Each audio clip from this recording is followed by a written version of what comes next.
The boss at the end of the level is supposed to be hard, right? That's the whole point. A bigger challenge at the end of the level to prove that you've gotten better or leveled up your character through the course of the last while. But some of them are a bit of a paper tiger. Hi folks, it's Falcon, and today on Gameranx, 10 bosses that weren't as hard as advertised. Starting off at number 10, it's Dying Light 2's Ingrid. A small but kind of ridiculous one. In the Dying Light 2 DLC Bloody Ties, you can find a side quest called The Good Fight. It's a relatively standard thing. Basically, they just want you to fight this character named Ingrid to help protect arena fighters. Before the fight, the game really goes out of its way to sell this character as being uniquely tough. The quest giver really gives you the hard sell about how tough they are. Ingrid's ready for you. Just step up. I'm pretty sure you'll know when the fight started. And even the game tells you she's one hell of a fighter. So all this talk would lead you to believe this is some kind of tough fight or something. But then you take her on and oof, I don't know if Ingrid has been practicing. You just slide into them and they fall over like a ton of bricks, just like everybody else. You can beat this fight in seconds. Like, it is so not hard. It's just a side quest, so it doesn't matter that much. But if the game is going to build up this character as like the ultimate fighter, this seems weird. It should put up more of a fight rather than no fight. Damn it. Thanks. Big help you were. Now get out of here. At number 9 is the Miss Noble from Sekiro, a memorable one from a normally very challenging game. In Sekiro, the weakest enemies can kick your ass, so you're going into every enemy encounter with some kind of caution. It's a game where you're already on high guard, and then you get to the Hidden Forest, this intimidating area with dangerous, ghostly enemies that are hard enough to see, let alone fight. So, at the end of this area is an abandoned temple. You can hear this extremely creepy tune being played within. They make it pretty obvious that whatever is in that temple is responsible for the mist covering the entire area, and when you get a good look at it, it's this bizarre-looking fish creature strumming on an instrument. So this whole area is basically one big build-up to the fight with this guy. So you get everything ready, you take a deep breath, you jump into the temple, you're expecting the worst, and then he's almost kind of a pushover.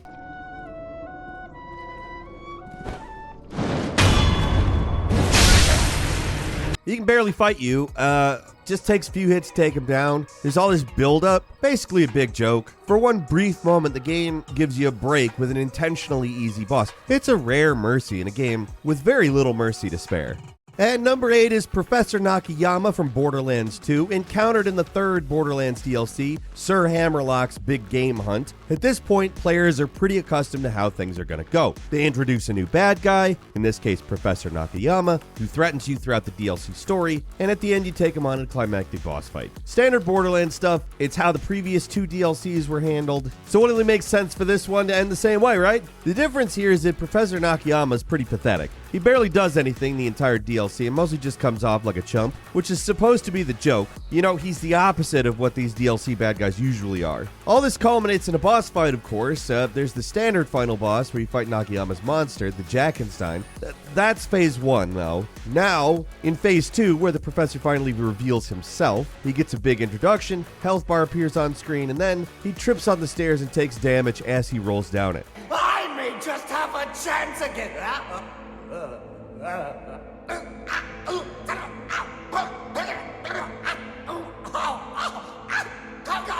Exemplary Voltanta. Then when he hits the bottom, he's dead. That's the final boss. You didn't even have to fire a shot here. Like the electrocutioner from Batman Arkham Origins, which I mentioned on the previous list, this guy is intentionally easy as a joke. In Arkham, it's to show how much of a badass Batman is, but in this game, it's just to show Professor Nakayama sucks.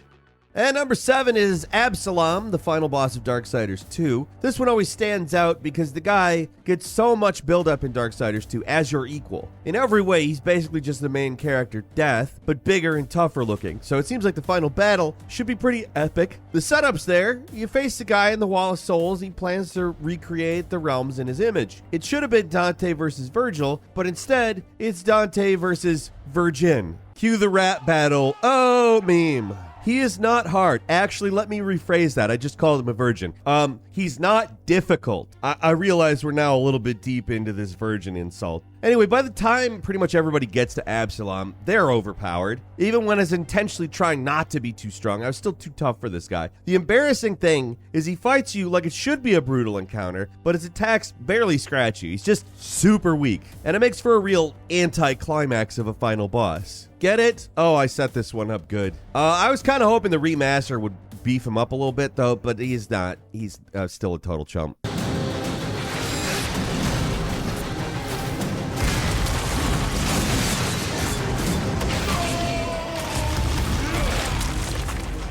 It might be a little obscure to a lot of people, but if you're a fan of the Darksiders games, you know how disappointing the final boss of 2 was. He could have been great, but for some reason the devs just undertuned him compared to the power of most players who have gotten to the boss.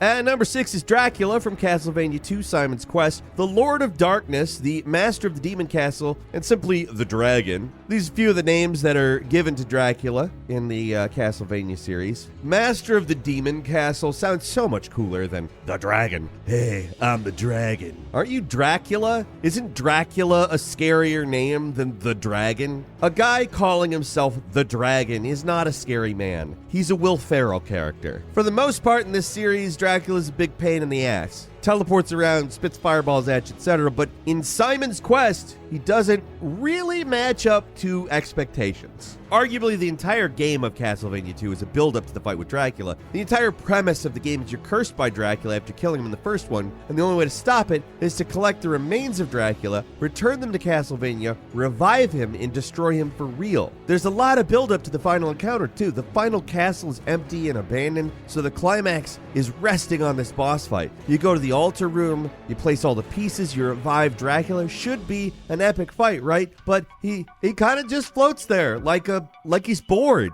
Like, oh, come on, man, you woke me up for this. This again? Couldn't you have just let the dragon rest? But like somebody often called the dragon, he was a pretty pathetic boss. And that's if you fight him normally. He's even more worthless if you start the battle throwing flames at him. You do that, he'll die almost as soon as he appears. He's supposed to be the master of evil, but you can kill him without even trying. Castlevania 2 is kind of a black sheep of this franchise for a lot of reasons. Some are reasonable, some aren't. But could they not have put a little more effort into, Dracula? Friggin' Dracula? Come on. And number 3 is the Cyber Demon from Doom 3. They don't get a lot more intimidating than the Cyber Demon. In the original Doom, totally legit dude, if you could call him that. But he was legit. He's huge, he fires rockets that can easily kill you in 1 or 2 hits, and wow, does he have a ton of health. The game's actual last boss, the Spider Mastermind, total pushover compared to the Cyber Demon. He's easily one of the most famous and intimidating enemies of the last 30 years, and iconic, obviously. Which makes it a huge disappointment when Doom 3 made him the last boss, but made him total wuss. Just a real big weakling. Like, it makes sense to make the Cyber Demon the last boss, right? I'm not complaining about that. The execution is the problem. I mean, it starts off right with the opening cutscene. You see this huge Cyber Demon, and you're like, big Cyber Demon. And then it turns into Looney Tunes where you walk through the Cyber Demon's legs and he doesn't notice it.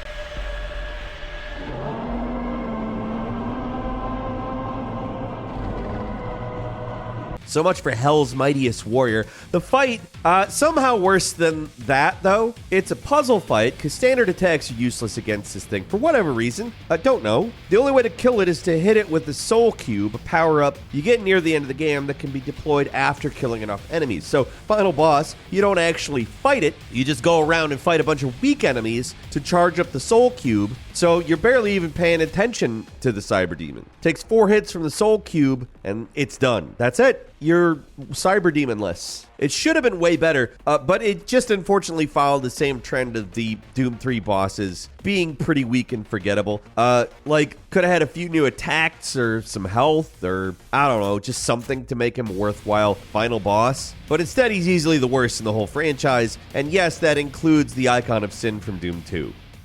At number 4 is Aridin, the king of the Wild Hunt from Witcher 3, basically set up as Darth Vader. Witcher Darth Vader. Aridin ended up being just kind of a pushover. The entire 50-plus hours of Witcher 3 is building this moment where you take on the leader of the Wild Hunt, these relentless bad guys that have been hunting Ciri the entire game. Should be intense, should be the ultimate opponent, should be an arch enemy, should really be a hell of a battle. But you kind of kill him basically as easy as everyone else. You cast a magic shield and you roll around and that's it. He's done for. I'm not joking you. That's all there is to it, pretty much. He fights mostly like a standard enemy. And it's frustrating because every other major Wild Hunt boss in the game is actually pretty challenging and has something to it. I mean, maybe not final boss challenging, but this guy's not final boss challenging. He's less challenging than the other ones. I don't know. It's just disappointing with all the build-up. At least it's a little satisfying to put the jerk in his place, though. But still.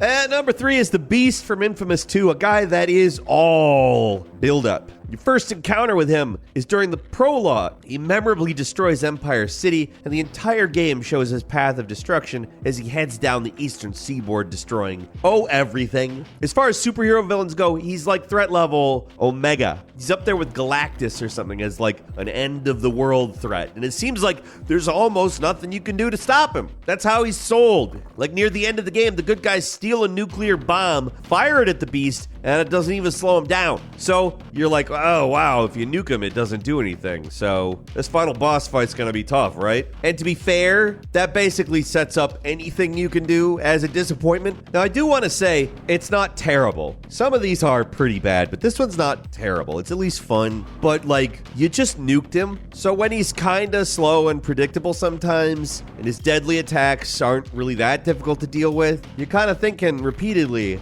we just nuked you. Why is this working? The entire first game was like a test to set Cole up to be strong enough to take on the Beast, but in the end, he just kind of feels like a standard boss fight. Again, not bad, but both of these games are basically about how impossible this is gonna be. So you expect a little bit more than a standard boss fight, right? I did.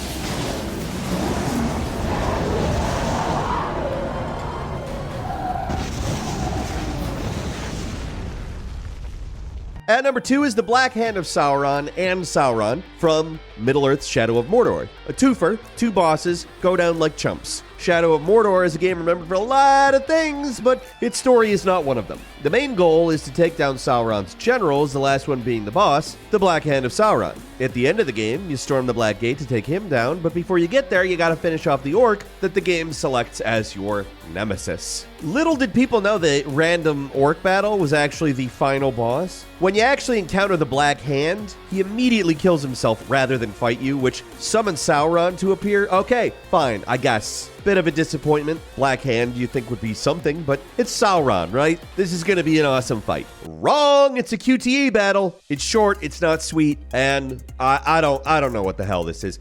Did they run out of time or money? I don't know. It's just so anticlimactic. It races to the ending as quickly as it can. Like, instead of some kind of big thing where you get revenge for your family, it all ends in less than a few minutes. You don't fight the Black Hand, and like, Sauron is a chump. There's a DLC that tries to rectify how lame this was by giving you a proper Sauron boss fight, but damage done.